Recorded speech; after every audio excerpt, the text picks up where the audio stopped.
Good evening, everybody. My name is Simon, and as has probably been said, I speak very little Hungarian, so forgive me. I'm from Ambios.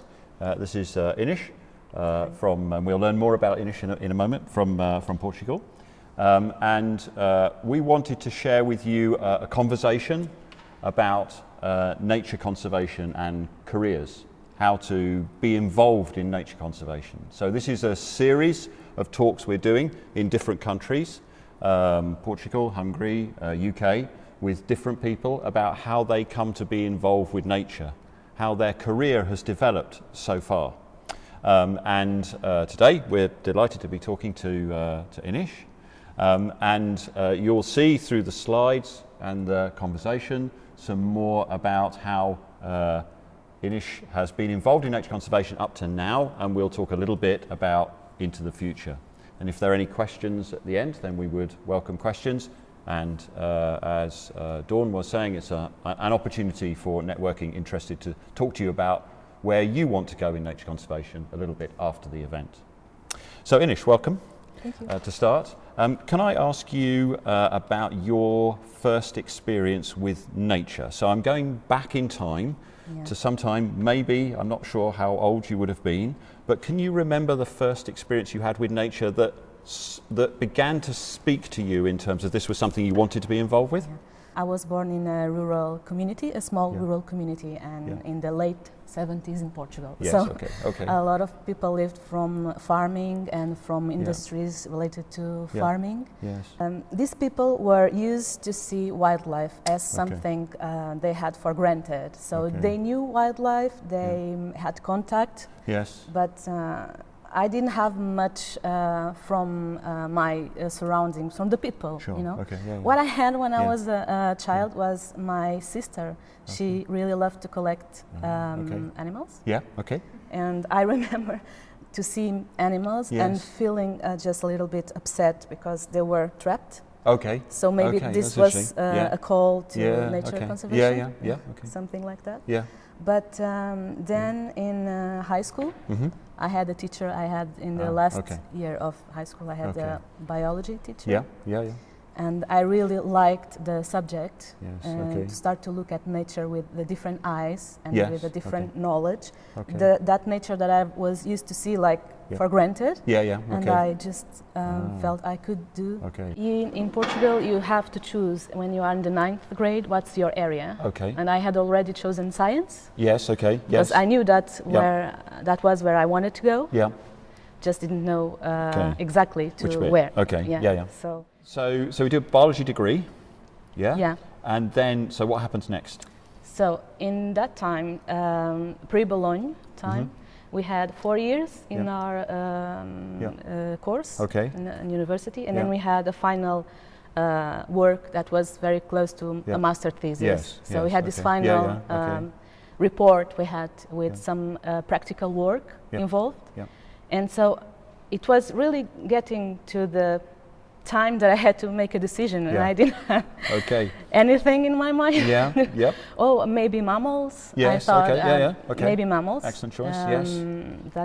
That was what I thought I was going to choose. But well, then I really had to decide. And one day I was driving. Well, my boyfriend was driving at night, and we had an encounter, special encounter with an animal. Right. It could not have worked really well for the animal because we were on the road, and we saw these beautiful white wings flying in front of us. We just escaped for this. Yes.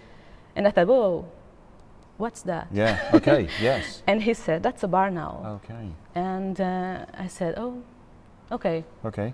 I know what I'm going to do. Okay. So that was for my final project. Okay. Yeah. So this was your.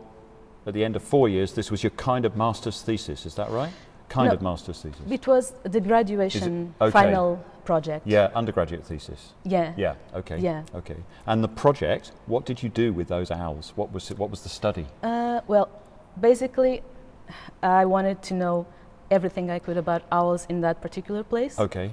Okay. So a colleague of mine from the university took me to an owl specialist. Okay. Because he was working at the laboratory of ornithology at that time. Okay. And he took me to that person, and I met that person, and he asked me, okay, what do you want to do? Yeah, yeah, absolutely, yes. And I said, I want to do the most I can and to learn as much as I can about barn owls. Okay. So we started with nest search. Yep. Prior to nest search, we had a survey. We surveyed. We asked people from a written form where if they knew barn owl nests and where. Yeah. So it's easier to reach barn owls through people because they are very, very close to people. Yeah. So public sightings. Yeah. Yeah. Public knowledge of where nest sites might be. Yeah. And then going to look for nest sites, doing a nest site survey. Yeah. Okay. Yeah. We decided, okay, barn owls are very, very closely connected to farmland. Yeah. We have access to these samples. Yes. So we know nothing about contaminants, pesticides. Okay.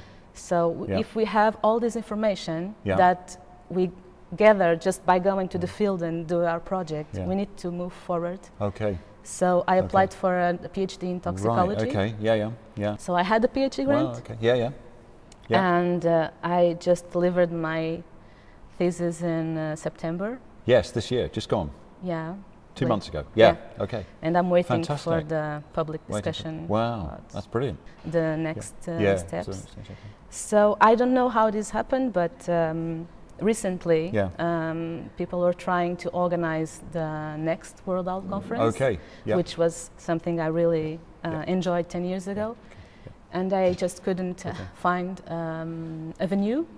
So I offered the University of Évora. Okay. So now the laboratory of ornithology team is involved in the next year.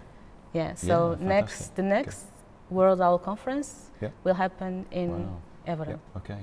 How amazing! So it's an incredible story of involvement. And if you trace that kind of back, do you think, it seems to me from talking to you that goes back almost to that knocking into the owl in the car? The story of you almost driving into was probably the start of it all in terms of owls. Isn't that interesting? Absolutely fascinating. One moment. Yeah, absolutely. And you make the interesting point about networking and about how that coming into contact with people and maintaining those networks is really important. And you never know, of course, the other thing is it's unpredictable. You never quite know when the opportunity might come along, who you might meet, how things might come together. Really very interesting.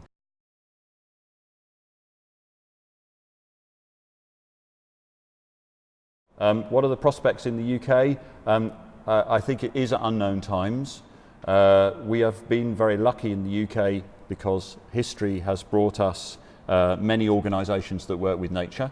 A lot of those are NGOs, some of them are government organisations. There's a lot of pressure on all those organisations because of money at the end of the day. But there are opportunities. There are people who are now moving out into retirement and they're creating spaces behind them, so there are always opportunities.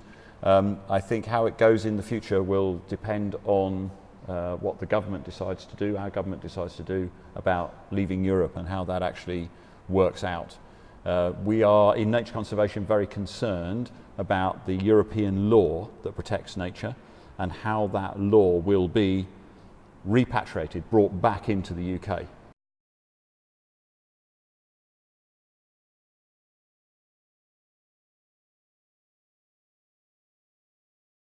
Okay, yes, absolutely. No, that's fine. We haven't talked about it. Yes, that's absolutely what we do. And we bring together, in this particular project, we're bringing together teams of students from the 3 countries to work together. But absolutely what you've just said there, that we are looking at transferring skills and sharing skills. And we're actually looking at the different jobs in different areas, and we still believe that it may be that in some circumstances, other people from other countries coming to work in the UK for a little while to gain some experience while the economy changes back home, is a good thing to do.